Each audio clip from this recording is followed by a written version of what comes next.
USS George H.W. Bush is the final example of the Nimitz-class aircraft carrier.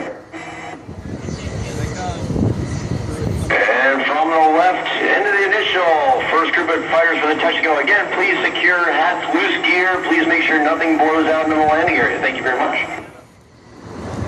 Over 5,000 men and women of USS George H.W. Bush carry we need to stand ready to defend America's interests at a moment's notice. Today you'll see before your eyes these very professionals as they demonstrate for you the awesome firepower the U.S. Naval aircraft can bring to bear on our enemies. For our first demonstration today, Lieutenant Austin Chalkley of VFA 31 and Ted Yanassa of VFA 213 will execute a series of touch-and-go landings. The Air Boss has directed the aircraft to Charlie. You've now seen them in the break overhead at 800 feet.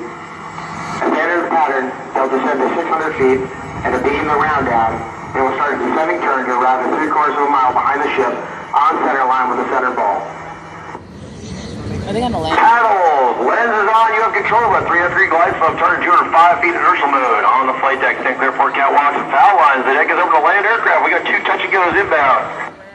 They're going to come. With the aim of the Fresnel lens on the port side of the ship and under the watchful eye of the landing signal officers, they will fly a precise glide slope to touchdown where the tailhook would engage one of 3 cross-deck pendants for an arrested landing.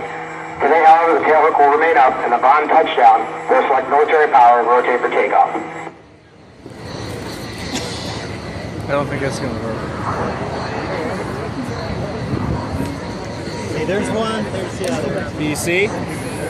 That's turn they did separate them so they can. You good? Oh, okay. You're going to feel it as well as see it.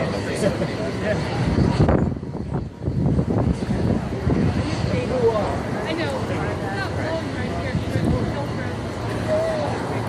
Well, let's hope not.